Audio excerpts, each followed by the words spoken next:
Our guest is Lance Zierlein, my buddy. What's up, LZ? How we doing, David? I'm good, man. Tell me you watched some UFC this past weekend. I did. It was a great card. I was very excited about it. Good card. You're talking about the 300 card, right? Yeah, oh, sorry. It was 2 weekends ago. Ryan Garcia was this past weekend. But yeah, talk about it all, man. Yeah, it was great. A lot of fun watching that one.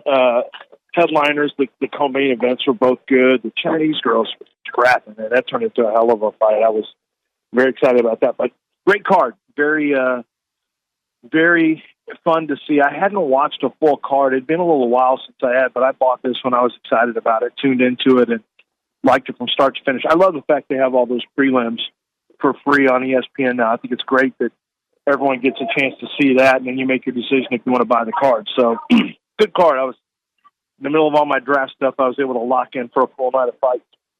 Yeah, I think that's brilliant that they do that. Hey, LZ, I think it was 2 years ago you came on this show, and I'm fairly sure you told us that the Texans were going to draft Kenyon Green when nobody else was thinking it. Am I telling that story correctly? That's how I remember it. Yeah, that's who I had. I didn't know they were, but that's who I had in my mock draft. So, yeah, that's correct. See? So you are the guy when it comes to this. So let me ask you about Edge Cooper. What are you hearing about Edge? I think Edge ends up going in the second. I think he's got a chance to be the first linebacker off the board. It's either going to be him or Junior Colson. There's too many injury issues with Peyton Wilson to go first. So, a lot of teams speed kills, and a lot of teams really love the fact that he's able to go sideline to sideline. He's able to blitz. He's a blitzer. He can, he's very good at spying quarterbacks as well. So I think when you add it all up, Junior Colson to me is a more stable linebacker in terms of read, react, and consistency, but the higher upside is going to be Edgerrin Cooper. So I think when it comes to his speed and his upside and his ability to play on third downs, Edgerrin is going to be the first linebacker more than likely off the board. And I think he goes sometime in the first, probably 43, 44 picks. LZ, is the next Aggie off the board probably McKinley Jackson? I'm trying to remember the entire class. I think Leighton Robinson has a chance to go. Well, it's tough. I think Robinson versus McKinley is going to be a tough one because Leighton I've heard as early as 4 and as late as 6. McKinley is kind of the same, more like 4 or 5. So I think more than likely McKinley's more of a 5th probably, and Leighton is going to be close to it too. So I think those two guys are the next step that you have to keep an eye on. But I wouldn't rule out Anais Smith. Anais Smith is one of those guys that's just very quietly, for those of us who watched him plenty, which obviously you did, he was a little different player before that injury. And so if you get back to the pre-injury tape, and if you buy into the fact that he can become that again, I think Anais has a chance maybe to be the next guy off the board, the second one off the board. It just kind of depends on how teams want to use him. And how about Damani Richardson? Do you see somebody taking a flyer on him? I think he's probably undrafted. I think he's more than likely. He's 7th to priority free agent. It's not a great safety draft, so I think what's going to happen is teams are just going to say, you know what? Once you get past a certain cutoff for safeties, you're going to have a smaller board, I think, in teams where he may have been considered in previous drafts. I think a lot of teams are going to cut it off and say, you know what? Not a great safety draft. We'll just take our chances with priority free agents. LZ, when I left Houston a couple years back, the Texans were known as the worst organization in sports. They've completely revamped the way they go about their business. Cal McNair obviously still there. How does covering it change now after going through those terrible years to what CJ and D'Amico were able to do in the last year? Well, once you got the head coach right, it started with the right head coach. I never had a doubt D'Amico Ryans is the right head coach. He's wired right. I think he's a type of guy who can get players to buy in. He's not up and down. Like Bill O'Brien was always really high, really low. And, and there have been other guys who've been steady. They had Dom Capers there for years. And Gary Kubiak. They were very steady guys. But there's enough people. D'Amico Ryan's got enough, kind of get along with the players in the locker room. He's somebody who played the game. Players see him, and let's face it, from a body type standpoint, it looks like he could still play. So I think players see themselves in D'Amico to an extent. So you got a guy you're going to play for, they're going to play hard for, who's not too high and too low, keeps the players steady. Then you go get the right quarterback who just happened to, I think he's blossoming at the right time in terms of a leader and the things that he does besides just throw the football.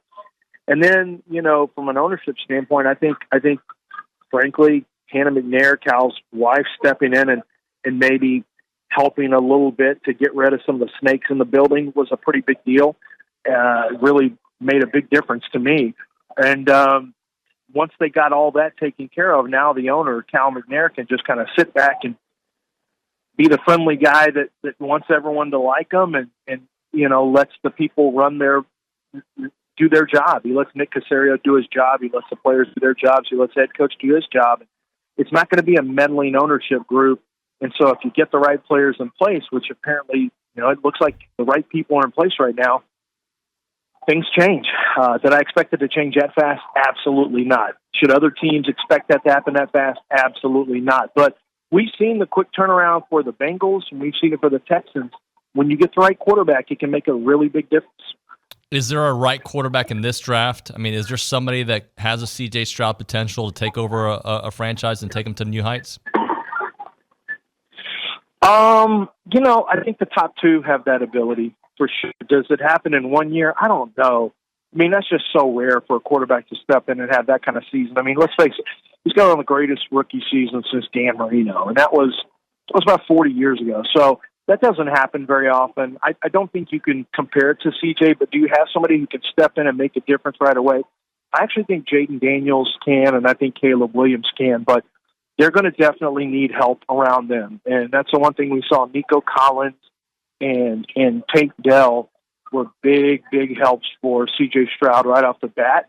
And I think no matter where, Jaden Daniels goes, he's going to have some of that. And I think Chicago Bears have done a nice job of starting to build, some of the pieces around Caleb that he'll need. And they'll have to continue to do that in the draft. And they have a ninth pick of the draft too. So I think that's going to be very helpful for Caleb Williams. He is going 1. I think it's a matter of what do the Bears do at 9.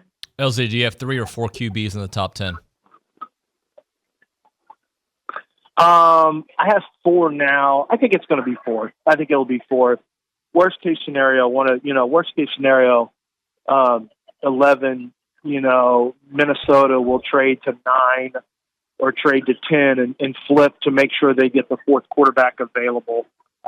That's Drake May. I think the quarterback that could slip a little bit now, based on some conversations, is J.J. McCarthy. If New England doesn't, but that all depends on who Washington goes with the 2, and I think that's a little up in the air. So I think it's really, I think the order of the quarterbacks is still a little bit up in the air based on what number 2 Washington does. But I think ultimately 4 quarterbacks go inside the top 10. Yeah. I struggle with J.J. McCarthy, LZ, when I watch him because the guy's obviously a winner, but I don't see what Jim Harbaugh sees and what a lot of these NFL GMs see. What do you see when you watch him? Right. No, same as you. I mean, I see some flashes. I see a guy who runs a team effectively, a guy who hasn't had to deal with a lot of adversity on the field because things have gone pretty well for him at Michigan. I mean, 1 loss, and some would argue if you go back and look at him in high school, he's won at 2 different high schools. He was a winner his first year as a starter at Michigan, a winner in his second year, won a national championship. And I think there's something to that. But when it comes to just watching him play, there's not enough games. There's just not enough individual games and individual halves where he's had to take over games and put it on his shoulder. So I don't know that we know if he can do it or not. That's the problem is you're kind of betting on the future, you're betting on the come, and you're trying to project him being able to do that when we don't really have a lot of that on tape just yet. Talking to Lance Zierlein here on TexAgs Radio, presented by David Garner's Jewelers. Any feeling on how the Cowboys are going to do tomorrow, or Thursday, Friday, Saturday, and the direction of that franchise? They're tough. I think they could use offensive line help, but I think they're going to look at offensive line. With Cowboys, I think you have to kind of keep your head on a swivel because Will McClay does a really good job of isolating talent. I think Stephen Jones has done a good job of helping to refocus that organization over the years to really make smart plays instead of splashy plays in the draft. And so I think they're going to let the draft board come to them. Offensive line is clearly a position I think they could look at, but then, wide receiver, I wonder sometimes if Dallas could go really aggressive here at wide receiver. I don't know if they can afford to do it, but a rookie contract for 5 years, gives you another weapon. I do think they'll look at running back, but not in the first round. So for the Cowboys, they need some defensive help too. I think it really depends on who's falling, who's sliding. Because I do think the Cowboys will let the draft come to them, but offensive tackle and then, potentially, and there's not really a great defensive lineman that I like there. Byron Murphy will be off the board. It's a little tougher wide receivers are the ones that are going to be there. A pass rusher could be there. And then an offensive center / offensive tackle, when I say offensive line, those are the ones that I think you're going to look at for Dallas based on what the board looks like to me. Hey, LZ, how's our buddy John Granado doing? How's Granado doing? He's good. He's living the life. Has a sugar mama for a wife, and he just does radio and then plays golf all day and drinks. So, he's living the life. For the audience that doesn't know, John is Lance's partner at ESPN, was my boss back in the day. His wife, the sugar mama, was my boss at ABC 13. So I'm very familiar with the Granado family. That's right. That's exactly right. Hey. But they're great people, and I'm happy for John getting to live that life while I'm here doing my second job in California right now. We're doing radio at 5 a.m. and grabbing my breakfast right now before I have a day of television. Hey, so man. I love my second job, but John loves his second job as golfer and drinker. No doubt about that. LZ, you're the best, man. Thanks for making a few minutes. I know you're super busy, buddy. You got it, David. Later, man. Okay, we'll see you then.